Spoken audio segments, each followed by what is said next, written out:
Let me tell you about Ethan Grunt Jr.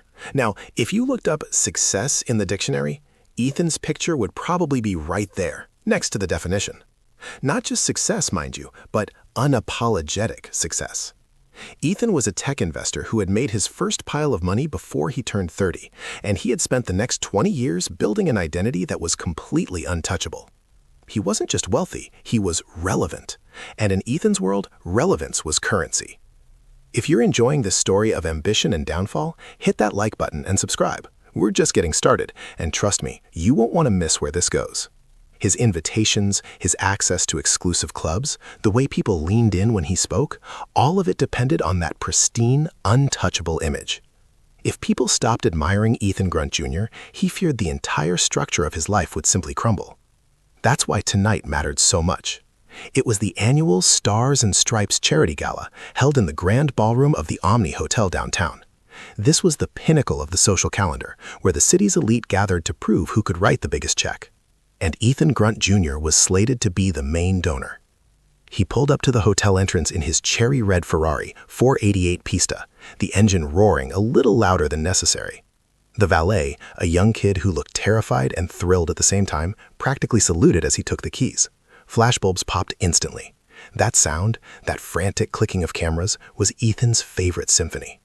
He stepped out, smoothing the lapels of his custom-tailored tuxedo. It wasn't just a suit, it was armor. Every stitch, every perfectly executed gesture was designed to reinforce the myth. Ethan Grunt Jr. had it all, and he always would. Beside him was Julia, his wife. Julia was beautiful, elegant, and utterly oblivious to the storm brewing beneath her husband's calm exterior. She smiled radiantly for the cameras, her hand resting lightly on Ethan's arm, projecting the perfect image of a power couple. But here's the thing that nobody knew, the secret that was eating Ethan alive. For the last 6 months, that flawless, gold-plated life hadn't been running on tech dividends. It was running on borrowed time, fueled by a massive private loan that was bleeding him dry. Ethan had taken the loan when a few of his major investments had suddenly gone south. Not catastrophically, but enough to threaten the cash flow required to maintain his lifestyle. He couldn't downgrade the penthouse, he couldn't sell the boat, and he absolutely couldn't stop hosting the extravagant parties. To cut back would be to admit weakness, and weakness, in his mind, was financial death. So he borrowed, a huge sum, from a source that didn't ask too many questions, but demanded terrifying interest rates. He figured he'd land a big deal, flip a company, and pay it off before anyone noticed. But the big deal hadn't materialized, and the interest payments were accelerating faster than his Ferrari. As he walked into the ballroom, the air thick with perfume and expensive champagne, Ethan felt the familiar rush of admiration washing over him. He waved easily, acknowledging the nods from the city councilmen and the smiles from the younger investors who saw him as their deity. Melissa, the event organizer, a sharp woman who missed absolutely nothing, met him halfway across the room. "Ethan, darling, you look spectacular," she cooed, giving him a quick air kiss. "Everyone is thrilled you could make it. We've already raised nearly $2 million, and your contribution hasn't even been announced yet." Ethan smiled, a practiced, confident flash of white teeth. "Glad to help, Melissa. It's an important cause." He knew exactly where his money was going, right into the publicity machine that kept his name in the headlines. Tonight, he was giving away $500,000 he technically didn't have, just to secure the headline tomorrow that read, "Grunt Jr. saves the day." They moved toward the main table, placed centrally under a massive crystal chandelier that looked like frozen fireworks. Ethan sat down, Julia on his right, and listened to the murmuring around him, all positive, all reinforcing the image. He felt the tension in his chest loosen just a fraction. This was his element. As long as he was here, basking in the light, the darkness of the debt couldn't touch him. He even managed to enjoy the first course, a delicate piece of sea bass that cost more than some people's weekly rent. He talked deals, he talked politics, he laughed easily. He was performing brilliantly.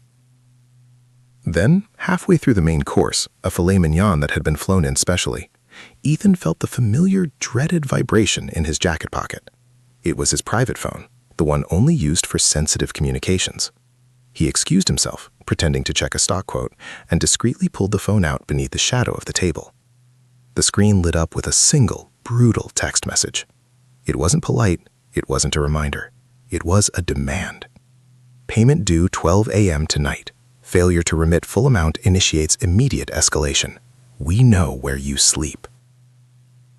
The message wasn't signed, but Ethan knew exactly who it was from. The interest payment, which was already crippling, had been missed by a few hours yesterday, and they weren't waiting. They had been patient for months, but the grace period was clearly over. Ethan felt the blood drain from his face.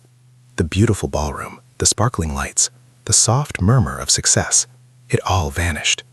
The world narrowed down to the harsh white glow of his phone screen and the panic hammering in his chest. Escalation. What did that mean? Did they mean legal action or something worse? These weren't exactly Wall Street bankers he was dealing with. They were efficient, ruthless, and they didn't care about his image. They only cared about the interest rate.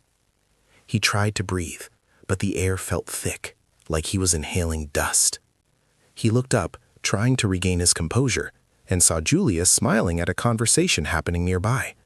He couldn't tell her. He couldn't shatter her reality, or his own. He needed to get out, to call his financial manager, to pull funds from somewhere, anywhere. But his legs wouldn't move. The pressure built instantly. Not just the financial pressure, but the crushing weight of maintaining the facade. He was Ethan Grunt Jr., the man who never failed, the man who had everything, and he was about to lose it all because of a single text message. He felt a cold sweat break out across his back. His vision started to tunnel, the edges of the room blurring into a messy kaleidoscope of black and gold. "Ethan, are you all right?" Julia's voice, suddenly concerned, pierced the haze. He tried to formulate a reply, something casual, something dismissive, but all that came out was a strangled sound. He gripped the edge of the table, his knuckles white. "Just need some air," he gasped, pushing back his chair. The movement was clumsy, drawing unwanted attention. He stood up too fast. The blood rushed from his head, and the entire ballroom tilted violently, just like a ship hitting a massive wave. He heard a distant, high-pitched ringing sound, the sound of his reputation shattering. He took one stumbling step toward the exit, aiming for the relative privacy of the hallway, but his body betrayed him. His knees buckled, and the last thing he saw before the world went black was the horrified face of Melissa, the event organizer, staring at him from across the room. He didn't just fall, he collapsed. A pillar of untouchable success crumbling onto the expensive Persian rug with a sickening thud, right in the middle of the most important charity event of the year. The sound of silver cutlery hitting the floor was deafening. And folks, this is just the beginning of Ethan's nightmare. Drop a comment below. Do you think he deserves what's coming, or did he just make one terrible mistake? Let's discuss. The next sensation Ethan registered was the smell of disinfectant and cheap industrial detergent, not the refined scent of polished mahogany and high-end cologne he was used to. He blinked slowly, his eyelids feeling heavy, like they were weighted down with lead. He wasn't in his penthouse. He wasn't in the VIP lounge. He was in a hospital. The lights overhead were harsh fluorescent tubes, buzzing faintly. The walls were painted that dreadful institutional pale green that somehow manages to look dirty even when it's clean. And the noise was constant. The rhythmic beep of monitors, the muffled sounds of people coughing, and the low, tired rumble of conversations he couldn't quite place. He was in a shared room. Ethan Grunt Jr., the man who owned half a city block, was in a room with someone else. He could hear the heavy, labored breathing from behind a thin curtain drawn across the middle of the space. Panic, cold and sharp, shot through him. He tried to sit up, but a dull ache spread through his chest and head. A thin plastic tube was taped to the back of his hand, dripping fluid into his vein. "Don't move too fast, Mr. Grunt." The voice was soft, tired, and achingly familiar. He turned his head. Julia was sitting beside the bed in a hard plastic chair, looking utterly exhausted. Her gown from the gala, a stunning sapphire blue, was wrinkled, and her perfect makeup was streaked, revealing the raw fear underneath. "Julia," he croaked, his throat dry. What happened?" "You collapsed, Ethan. Right there on the floor. It scared us half to death," she whispered, her voice trembling. "They said it was stress, extreme exhaustion, Maybe blood pressure? He searched his memory for the moment of impact, for the text message, for the shattering sound. It was all a painful blur. Where is my phone? He asked immediately. The phone held the evidence. The phone held the truth. Julia shook her head. I don't know, honey. They took your jacket when we arrived. The paramedics, I think. Just then, a nurse, a stout woman with kind eyes and a no-nonsense demeanor, came bustling into the room. She was wearing blue scrubs and holding a neatly folded pile of fabric. Ah, you're awake, the nurse said cheerfully. Good. We just needed to check through your personal effects, Mr. Grunt. We want to make sure we don't send anything valuable to the lost and found. She was holding his tuxedo jacket, the armor. She placed the jacket gently on the visitor's chair next to Julia. As she ran her hand over the inside pockets, checking for a wallet or keys, something small, thick, and folded fell out onto the floor between the bed and the chair. It was a piece of paper, heavy stock, tri-folded, bearing the distinct logo of a private, high-interest financing institution, the kind of place you go when the banks laugh in your face. Ethan froze. He couldn't move. He couldn't speak. Julia leaned down instinctively to pick up the paper, thinking it was a receipt or perhaps his car claim ticket. She unfolded it. The lighting in the hospital room, harsh as it was, illuminated the document with unforgiving clarity. It wasn't a receipt. It was a loan agreement, a massive one, and right there, circled in red ink by a hurried hand, was the total amount due, marked clearly as unpaid, followed by an interest rate that made Ethan's stomach clench. It was an interest rate that whispered of desperation and ruin. Julia's eyes scanned the document quickly, her expression moving through confusion, then disbelief, and finally settling on a chilling, silent understanding. Before we see how Julia reacts, quick reminder, if you're not subscribed yet, what are you waiting for? Hit that subscribe button and turn on notifications so you never miss stories like this. The logo, the figures, the sheer size of the debt, it all registered instantly. She looked up at Ethan, her face pale, the sapphire dress suddenly feeling like a costume. Her eyes, usually so warm, were now wide and accusing, filled with a terrible, growing grief. Ethan couldn't beat her gaze. He stared fixedly at the ceiling tiles, counting the tiny pinholes, wishing the floor would swallow him whole. The nurse, oblivious to the nuclear meltdown happening in front of her, finished checking the jacket. All good, she said, before turning and efficiently drawing blood from Ethan's arm. The pause that followed was the longest silence Ethan had ever experienced. It stretched out, heavy and suffocating, punctuated only by the distant beeping of the monitors and the labored breathing from the other side of the curtain. Then, a third person appeared in the doorway. It was Melissa, the event organizer. She was still wearing her gala dress, though she looked crumpled and exhausted, her face devoid of the usual professional cheer. She carried a small, expensive handbag and wore a look of profound shock. She stopped abruptly in the doorway, her gaze locking onto the scene. Ethan in the hospital bed, pale and defeated, Julia sitting rigidly, holding the damning document, and the terrible, silent space between them. Melissa didn't say anything. She didn't offer comfort or explanation. She simply stood there, reading the entire tragic tableau without needing a single word of exposition.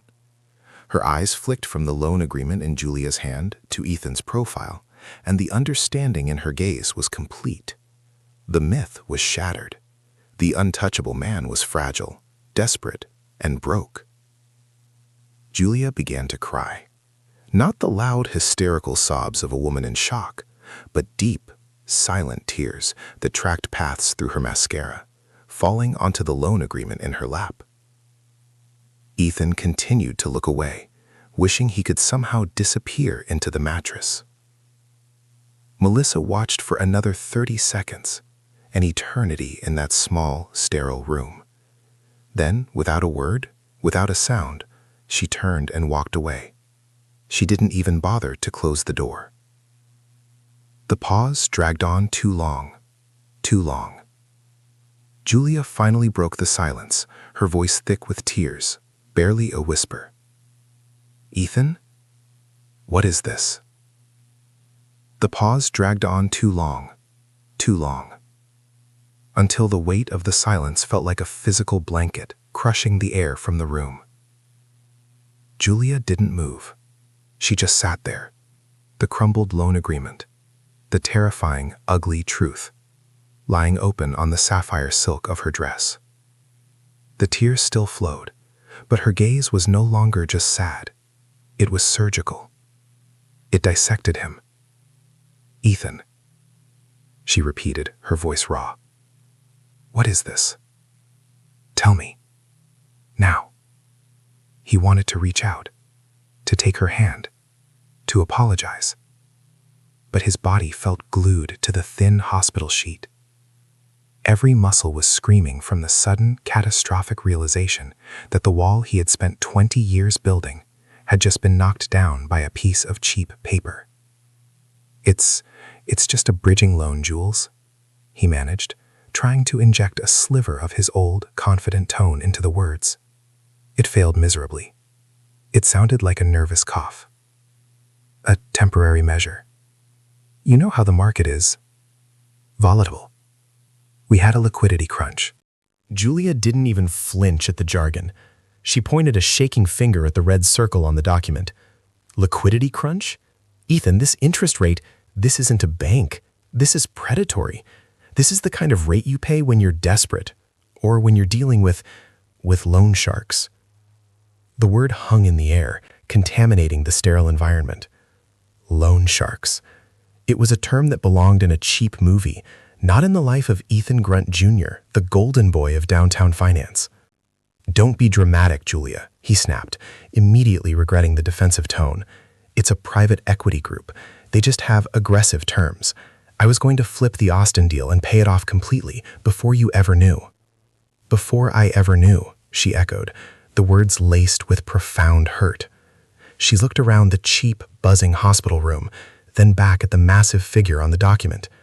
"This isn't a temporary measure, Ethan. This is years of leverage. This is everything. Is this why you fainted? Because of a collection notice?"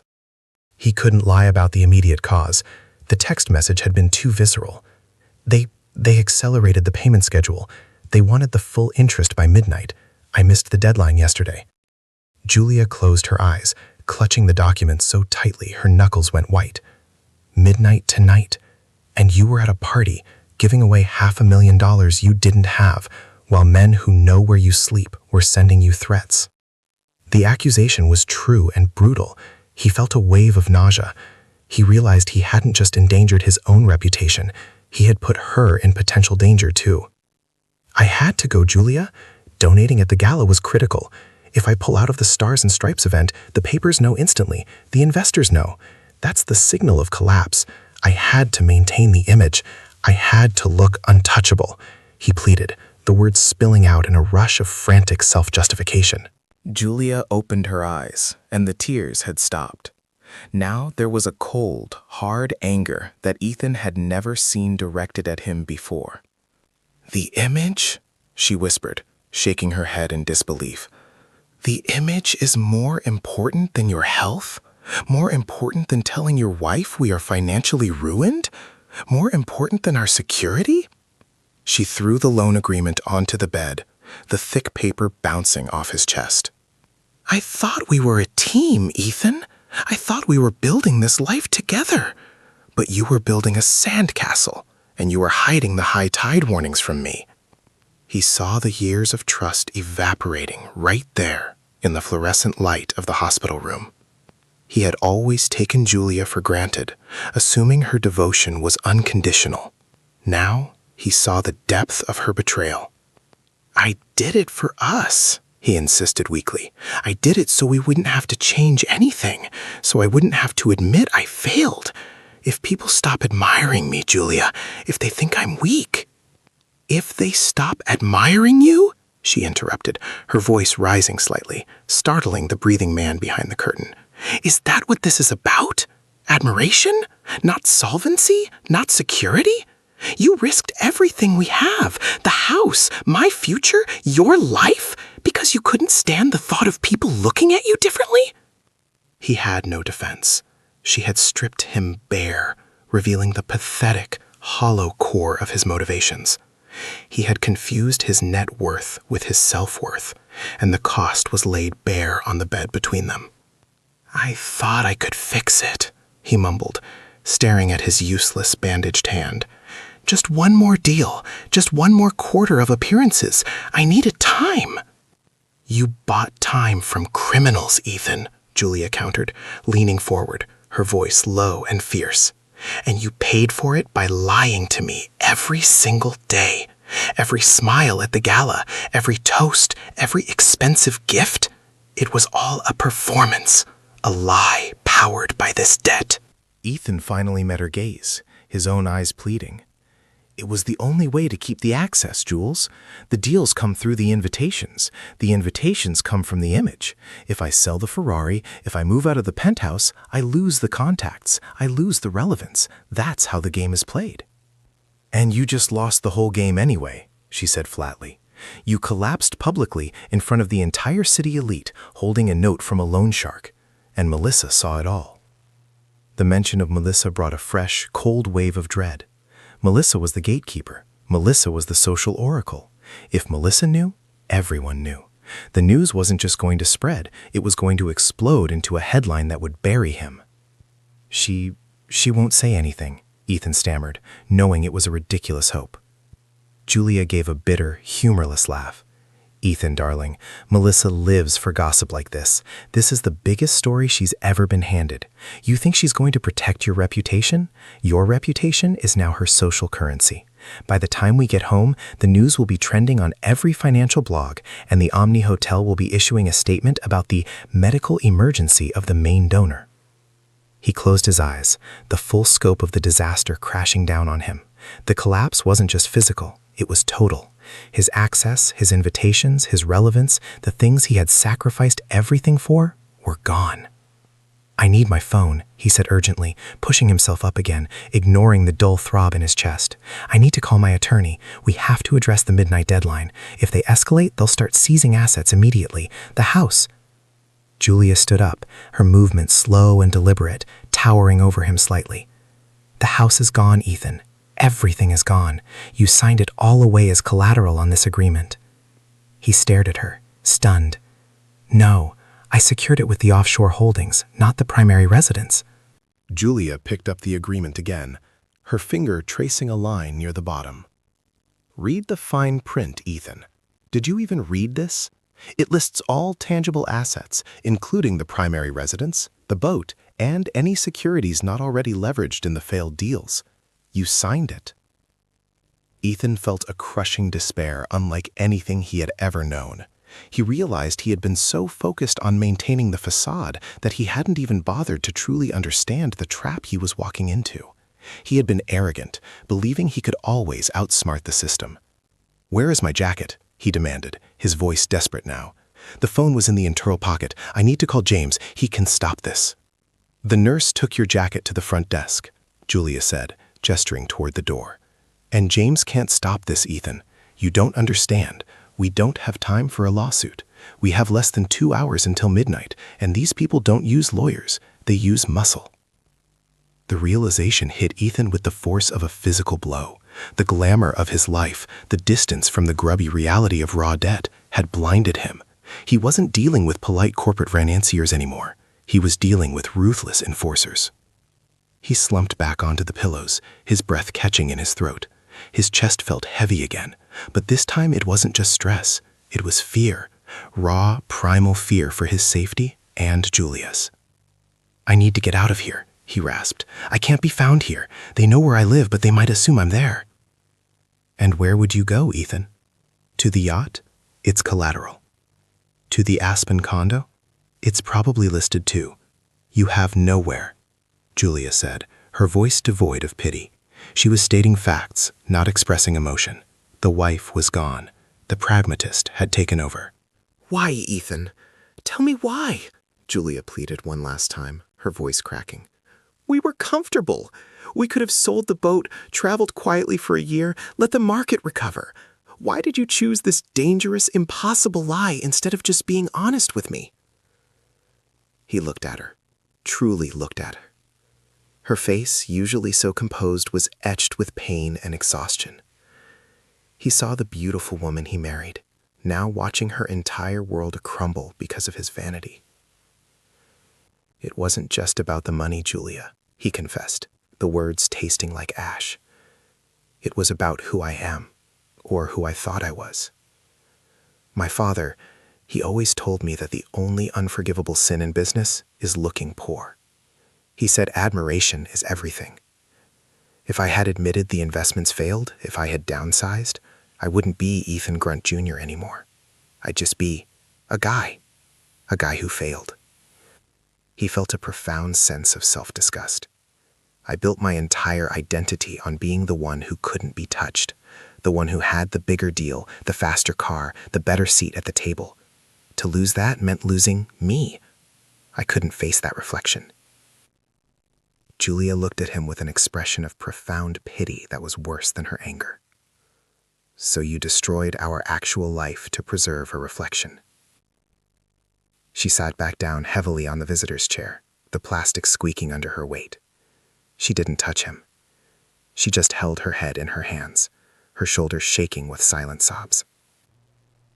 "I don't even know who you are," she choked out. "The man I married would have told me. The man I married wouldn't have risked everything for a headline." Ethan lay there, helpless, listening to his wife weep over the ruins of their marriage and their fortune. The hospital room, with its buzzing lights and distant coughs, felt like a cage. Suddenly, the nurse returned, pushing a small cart with medication and a thermometer. "Mr. Grunt, we need to get your vitals again. Your heart rate is slightly elevated," she said, oblivious to the emotional devastation in the room. As the nurse busied herself, Ethan seized the opportunity. "Nurse," he whispered urgently, "my personal items, my cell phone, it's an emergency. I need it immediately." "Oh, the phone," the nurse said pleasantly. The paramedics tagged a small black phone. "It's secured at the main desk, along with your wallet. We can't release it until we confirm you're lucid and stable, Mr. Grunt. Standard procedure."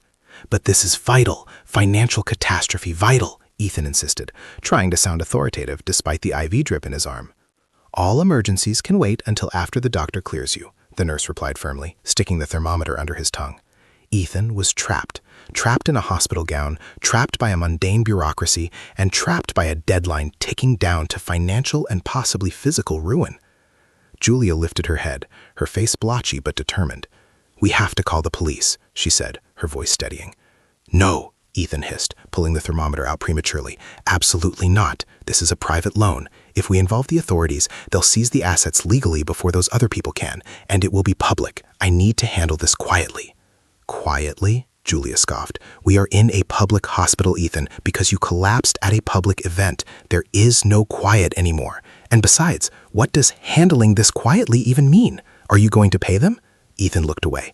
"I don't have the cash, not even close. I need time to liquidate something, anything."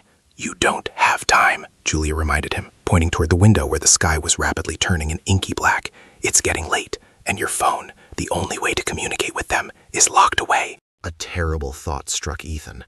The phone contained the text message. If the hospital staff saw that message, the police would certainly be called, regardless of his wishes. "Julia, listen to me," he said, his voice dropping to a fierce whisper. "We need to get that phone, discreetly.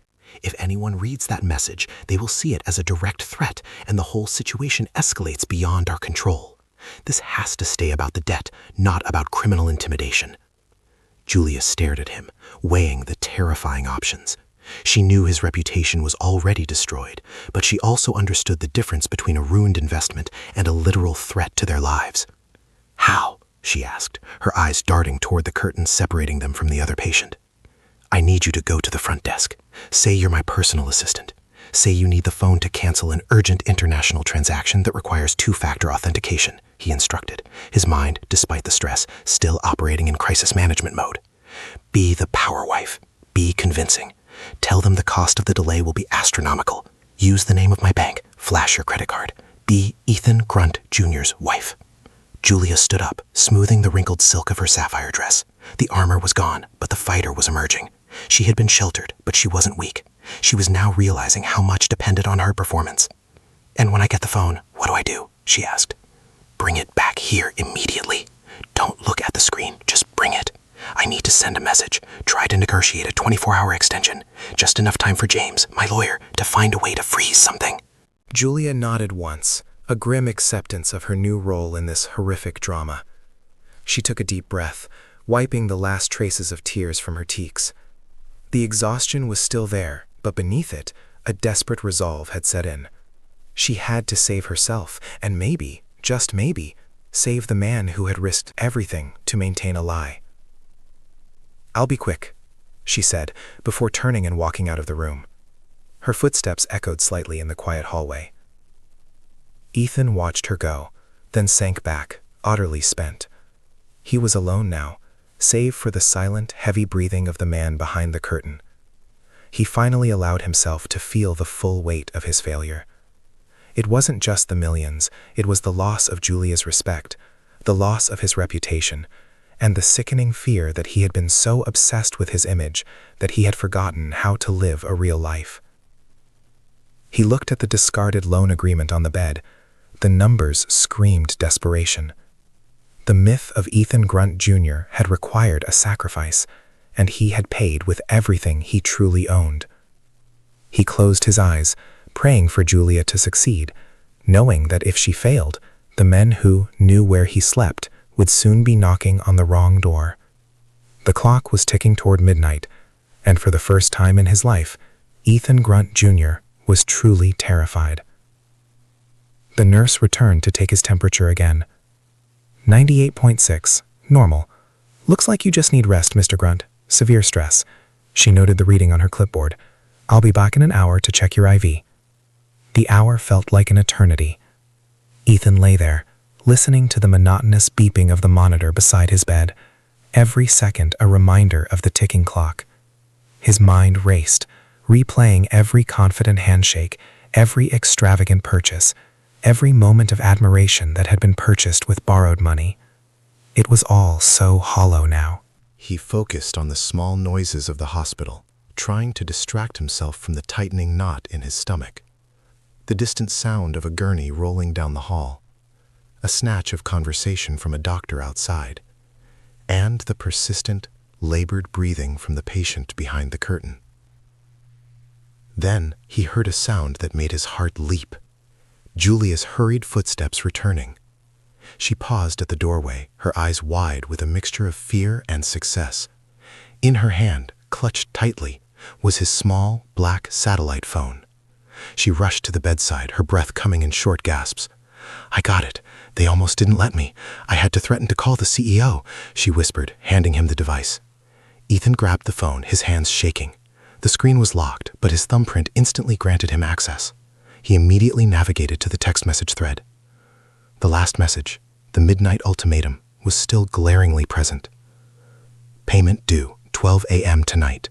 Failure to remit full amount initiates immediate escalation. We know where you sleep." He had to reply. He had to stall. He typed quickly, his fingers clumsy on the small screen. "I am currently incapacitated in the hospital due to a medical emergency. Funds are being transferred from offshore accounts, requesting 48-hour extension. Will guarantee payment plus penalty interest by Friday 12 p.m. He paused, then added a single, desperate word. "Proof of hospitalization available." He hit send. The message disappeared into the digital ether. They waited. The silence returned, amplified by the suspense. Ethan held the phone, staring at the screen, willing a reply to appear. Julia sat beside him, watching the clock on the wall, which showed 10:45 p.m. 75 minutes until the deadline. The phone vibrated almost instantly. Ethan snatched it up, his breath catching. The reply was short, brutal, and completely unyielding. 12 a.m. No extensions. Failure to comply results in asset liquidation and contract enforcement. Don't test us, Mr. Grunt. Ethan read the message aloud, his voice flat with horror. They won't wait. They don't care about the hospital. They don't care about the money. They want the collateral. Julia looked at the time. Ethan, we have an hour. We can't get the money. We have to call the police. Now. They can send a patrol to the house. And explain what? That I owe millions to criminals who sent me a vague text message? Ethan shook his head vehemently. That just guarantees the papers will run the story before the sun rises. And if they arrest them, the assets are tied up in litigation for years. We lose everything anyway. And if we don't call them, we lose everything and maybe get hurt, Julia retorted, her voice rising again. Ethan was cornered. He had no cash, no credit, and his physical freedom was limited by an IV drip. His elaborate life had dissolved into a simple, terrifying equation. Debt plus time equals danger. Suddenly, the patient behind the curtain groaned loudly. It was a deep, guttural sound, followed by a violent coughing fit. I need to call James, Ethan whispered, ignoring the noise. He has access to the emergency fund ledger. Maybe there's a loophole. He dialed his attorney's number. It rang once, twice, then went to voicemail. He's not answering. It's too late, Ethan muttered, hanging up. Everyone is asleep, Julia. I've been running this circus alone for so long. Nobody else is prepared for the fall. Julia looked at him, her face a mask of despair. So what do we do, Ethan? Do we just sit here and wait for midnight? Just as she spoke, the door opened quietly. Not the nurse this time, but a figure in dark clothing, moving with unnerving speed. It was a man, tall and powerfully built, wearing a black beanie and a dark jacket. He didn't look like hospital staff. He didn't look like a visitor. He looked like business. He walked past the nurse's station without even glancing at it and stopped dead in the doorway of their shared room. Ethan's blood ran cold. He knew instantly who this was. Contract enforcement. They hadn't waited for midnight. They had come to send a message. The man stood silently, his eyes sweeping the room, registering Ethan in the bed, the IV, and Julia sitting beside him. He wasn't carrying a weapon, but the sheer menace radiating from him was palpable. Julia gasped, instinctively moving closer to Ethan. The man took 2 slow steps into the room, his gaze settling on Ethan's face. Mr. Grunt, the man said, his voice flat and low, like gravel grinding together. We understand you have a medical emergency. Ethan swallowed hard, trying to sound stronger than he felt. I'm recovering.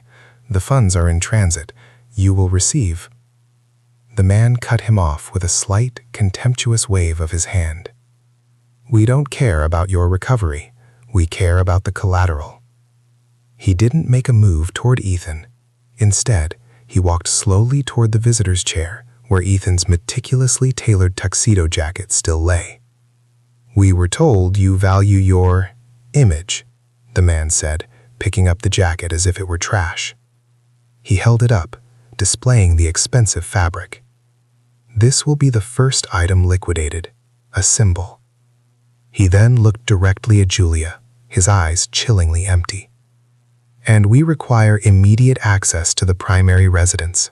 Keys and codes, Mrs. Grunt, now, or the enforcement becomes less civil. Julia was frozen, unable to speak, her eyes darting between the menacing figure and her husband. Ethan felt a surge of desperate energy. He couldn't let them touch Julia. Don't touch her. I'll give you everything. The codes are in the safe at the house. I can write them down. The man smiled, a terrifying, emotionless expression. Too late for negotiation, Mr. Grunt. The contract is clear. Midnight initiates enforcement. We just decided to start early. He tossed the tuxedo jacket contemptuously onto the floor, then reached into his own jacket pocket. Ethan braced himself, expecting a weapon, expecting violence. Instead, the man pulled out a small, professional camera. We need a statement, the man said, raising the camera. For the records, and for the media if you fail to cooperate. He aimed the lens directly at Ethan, lying vulnerable in the hospital bed, the IV tube clearly visible. This scene is about to get even more intense. If you're on the edge of your seat right now, smash that like button. It helps us bring you more gripping stories like this one. Tell the camera, Mr. Grunt, the man instructed, his voice now taking on a chillingly formal tone, that Ethan Grunt Jr. is officially bankrupt, liquidated, and irrelevant. Ethan stared into the lens, the bright flash blinding him momentarily. The image, Ethan Grunt Jr., exposed, defeated, and broken, was now captured forever, ready to be the final nail in the coffin of his public life. Julia let out a small, strangled scream, finally breaking her rigid silence. The man lowered the camera, satisfied. He looked at Julia again. "The keys, Mrs. Grunt. Now." Julia, realizing the immediate danger, fumbled in her small evening bag for her house keys, her hands shaking uncontrollably. Before she could produce them, however, the curtain separating their space from the other patient suddenly flew open with a violent, startling jerk. A man, pale and gaunt, stood there, supported by an IV stand. He was wearing a thin hospital gown, and his eyes were blazing with fury. "Get out!" the man rasped, his voice weak but filled with surprising authority. "Get the hell out of this room!" The enforcer turned slowly, clearly annoyed by the interruption. "Stay out of this, old man. This is private business." "This is a hospital," the gaunt man retorted, gripping his IV pole like a weapon. "And I don't care who you are. You are terrifying a sick woman and a patient. You leave, now, or I call security." The enforcer hesitated, clearly weighing the risk of a public confrontation in a hospital setting. The last thing they wanted was police involvement before they secured the collateral. He glared at the gaunt patient, then back at Ethan, who was staring in stunned gratitude at the unexpected savior. "This isn't over, Grunt," the enforcer snarled. He turned to Julia, who had dropped her keys in shock. He scooped them up from the floor. "We'll be seeing ourselves into your penthouse now." With that, the man turned and melted back into the hallway, disappearing as silently as he had arrived, leaving behind the chilling scent of danger and the lingering flash of the camera. The gaunt man from behind the curtain collapsed back onto his own bed, breathing heavily, clearly having spent every ounce of his energy. Julia rushed to the curtain, peering around it anxiously. "Are you all right?" "Fine," the man whispered, waving a weak hand. "Just hate bullies." Julia turned back to Ethan, the reality of the situation slamming back into her. The keys were gone. The house was compromised. The dead was being violently enforced. "Ethan," she whispered, her hands covering her mouth in horror. "They have the keys. What do we do?" Ethan, still reeling from the shock and the fear, looked at his wife, then glanced instinctively toward the doorway where the enforcer had vanished. Then finally, his eyes settled on the man behind the curtain, the man who had just risked his own safety to intervene. The quiet chaos of the hospital room resumed, but everything had changed. The deadline was breached, the enforcement had begun, and the untouchable millionaire was now utterly dependent on the kindness of strangers and the desperate wits of his betrayed wife. He had lost the house, the car, the boat, and his reputation, all for the sake of an image that had been shattered in a single, blinding flash. "We call James again," Ethan said, his voice flat and exhausted, picking up the phone again. "And this time we tell him everything, every detail. We have nothing left to protect." He picked up the phone again, his hands steadying slightly, not from confidence, but from the stark clarity of having absolutely nothing left to lose. He dialed James's private line. It was nearly 11 p.m. This time James answered on the third ring, his voice thick with sleep and annoyance. "Ethan, for God's sake, do you know what time—" "James, listen to me. I need you to wake up. I need you to listen to every word I say, and you cannot interrupt. This is not a drill. This is everything." Ethan's voice was low, stripped of its usual booming authority. It was the voice of a man calling from a foxhole. James must have heard the desperate edge, because the annoyance vanished. "Go ahead, Ethan. I'm listening." The liquidity crunch wasn't crunch. It was collapse. 6 months ago, I took a private loan, predatory rates. I leveraged everything: the house, the boat, the offshore accounts. The total debt is astronomical. I missed the interest payment yesterday. They accelerated the full principal payment to midnight tonight. Julia sat beside him, watching his face, listening to the total, raw confession that she had waited years for, but never wanted to hear. "Who are they, Ethan?" James asked, his voice now sharp and professional. "They are not a bank, James. They are contract enforcers. They sent a threat earlier tonight, which is why I collapsed. And they just breached the contract early. A man was just here. He took the keys to the penthouse from Julia. He photographed me in this bed. He is liquidating the primary residence right now. A long silence stretched across the line, even longer than the one in the hospital room earlier. Ethan, James finally said, his voice slow and disbelieving. Are you telling me you owe millions to loan sharks, and they just physically broke into your home? Yes, and they know where we sleep. I need you to do two things, James. First, security. We cannot go back to the penthouse. We need a safe location immediately. Second, damage control. We are bankrupt. We need to file for protection before they seize every last scrap. But the immediate priority is safety. James was already typing. Okay, deep breaths, Ethan. This is bad. Worse than I thought by orders of magnitude, but we deal with it. I'm calling my security team now. Do you have any cash on you? Anything at all? Ethan looked at Julia, who shook her head. They had walked into the gala with nothing but credit cards and the clothes on their backs. No, James, I'm wearing a gown and Ethan's in a hospital gown, Julia interjected, her voice firm. We need a plan to get out of here without being followed. James outlined a strategy. He would arrange for a discreet car to pick them up from a secondary entrance near the laundry services in 2 hours. He would contact the local police on a non-emergency basis, providing details about the theft of the keys and the threat, carefully avoiding the word loan sharks for now, focusing only on the breach of security. As James mobilized, Ethan hung up, feeling a strange lightness. The secret was out. The weight was gone, replaced by immediate, terrifying jeopardy, but the psychological burden of the lie was lifted. He looked at Julia. I am so sorry, Jules, for all of it, for putting you through this, for the lie. Julia didn't offer a quick forgiveness. She simply nodded. I know you are, Ethan, but sorry doesn't buy back the house or undo the fear I just felt. She paused, picking up the crumpled loan agreement again. We have lost everything, haven't we? The whole image. Everything, Ethan confirmed, staring at the ceiling. Everything I built on that lie. It's gone. I'm going to be the punchline of every joke in this city by noon tomorrow. Julia put the document down. Then maybe that's a good thing. Maybe the only way to build something real is to start with nothing. She looked around the cheap, sterile room. You are more exposed right now than you have ever been in your life, and you are still breathing. The clock on the wall crept past midnight. The deadline came and went. The hospital room felt silent, save for the hum of the monitors. The fear was still there, but now it was a dull ache, not a searing panic. They were officially ruined. As the first faint gray light of dawn began to filter through the thin blinds, the morning news started playing softly on the small television mounted high in the corner of the room. Julia had managed to find the remote.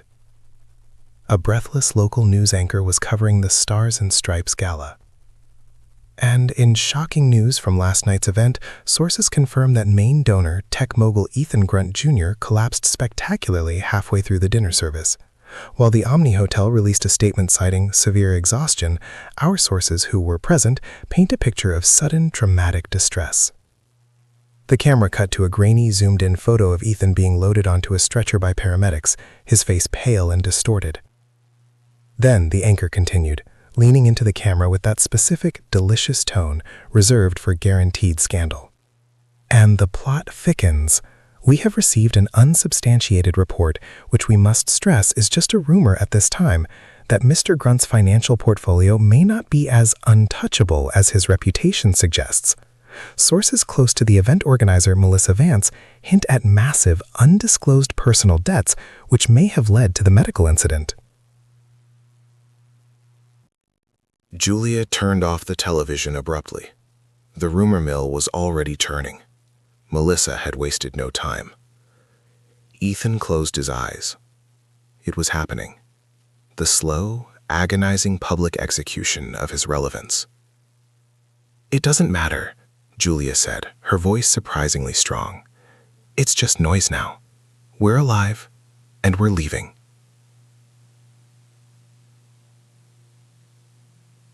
Before they left, Ethan knew he had one final, necessary act.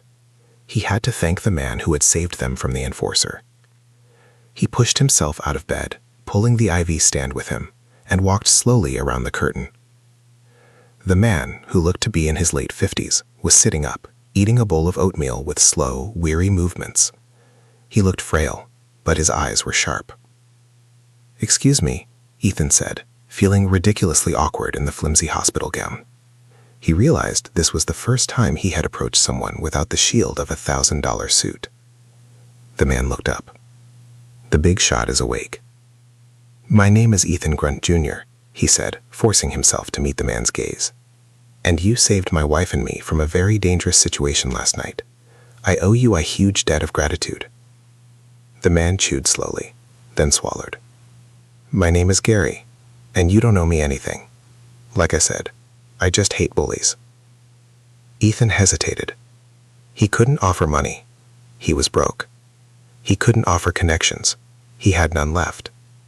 He offered the only thing he had left: the truth. "I wish I could repay you, Gary. But the truth is, the reason that man was here, the reason I collapsed, is that I lost everything. All of it. I've spent 20 years building an image of success that was a total lie. And now that lie has cost me every physical asset I own." Gary looked at him, not with judgment, but with an odd sense of familiarity. "You know, Mr. Grunt, I'm here because of a heart attack, stress. I spent 30 years driving a truck, chasing the next haul, missing my kids grow up, trying to pay off a mortgage that was too big for me. I was chasing a different kind of lie. The lie that working yourself to death means you've made it." He tapped his chest lightly. "We all build walls, Ethan. Yours were gold-plated, mine were rusted steel. But they both keep the real world out, and they both break down eventually." Ethan felt a profound connection to the stranger, a fellow casualty of the American dream's crushing pressure. "Thank you, Gary," Ethan said genuinely, "for the help and for the perspective." "Just remember," Gary said, picking up his spoon, "when you start over, don't build the walls so high this time." Powerful advice, right? What do you think? Can Ethan really change? Drop your thoughts in the comments, and if you're enjoying this journey, share this video with someone who needs to hear this message. Ethan nodded. He walked back around the curtain where Julia was waiting, holding a small plastic bag containing his discharged belongings. James's plan was executed with military precision. A black sedan, unmarked and driven by a quiet professional, waited at the staff exit. Ethan, still slightly weak but moving with purpose, walked out of the hospital with Julia. He wasn't wearing his armor. He was wearing a generic pair of scrubs and a cheap hospital jacket provided by the nurse, the only clothes available after his tuxedo was deemed evidence or perhaps already seized by the enforcer. Julia, still in her wrinkled sapphire gown, looked like a refugee from a ball. They slid into the back of the car. The driver pulled away silently, heading not for the familiar, glittering skyline of downtown, but toward a quiet, anonymous suburb. As the city lights faded in the rearview mirror, Ethan felt the final, definitive end of his old life. The Ferrari was gone. The penthouse was gone. The relevance was gone. He reached over and took Julia's hand. Her hand was warm, real, and present. "James is filing the paperwork this morning," Ethan said softly. "It's going to be messy. We'll be living in a rented apartment, dealing with creditors, and I'll be trying to figure out how to rebuild a career from zero." Julia squeezed his hand. "Good. Then let's start there. Zero." She looked at him, her eyes tired but clear. "I loved the life we had, Ethan, but I hated the fear, and I hated the distance. I hated that I didn't know the man I slept next to." She paused, then added, "You told me your father said the unforgivable sin was looking poor. Well, I think the unforgivable sin was lying to the people who love you just to impress the people who don't." Ethan leaned his head back against the seat, accepting the harsh truth. He had chased admiration his entire life, and in the end, the only person whose admiration mattered was the one he had hurt the most. "You're right," he said, the words heavy with genuine remorse. "I was a fool. I confused the suit with the man." The car drove on in silence for several minutes. When they finally pulled up to a small, unassuming apartment building, the temporary safe house James had arranged, the sun was fully up, casting long, stark shadows across the asphalt. Ethan Grunt Jr., the man who feared weakness more than death, stepped out of the car. He was wearing borrowed clothes, had no wallet, no keys, and no assets. He was simply a guy who had failed. He looked around the quiet street. No flashbulbs, no valets, no admiring crowds. He was finally free of the image, and for the first time in 20 years, Ethan felt a flicker of something real. Not success, not relevance, but a terrifying, humbling hope. He was stripped bare, but standing next to the woman he loved, ready to face the music. The climb would be brutal, the headlines would be vicious, but as he walked toward the anonymous front door, leaving the wreckage of his gilded cage behind, he understood that the real measure of a man wasn't how high he built his empire, but what he was willing to salvage when it all came crashing down. He looked at Julia, gave her a small, genuine smile, not the practiced flash of the millionaire, but the tired, honest smile of a man starting over. "Let's go, Jules," he said. "We have a lot of work to do." And together, the ruined mogul and his betrayed wife walked into the harsh, clear light of their completely new life. The performance was finally over. So, what did you think of Ethan's story? Could you relate to the pressure of maintaining an image? Let me know in the comments below. And if this story impacted you, don't forget to like this video, subscribe to the channel, and hit that bell icon. We've got more powerful stories coming your way. Share this with someone who needs to hear it, and I'll see you in the next one.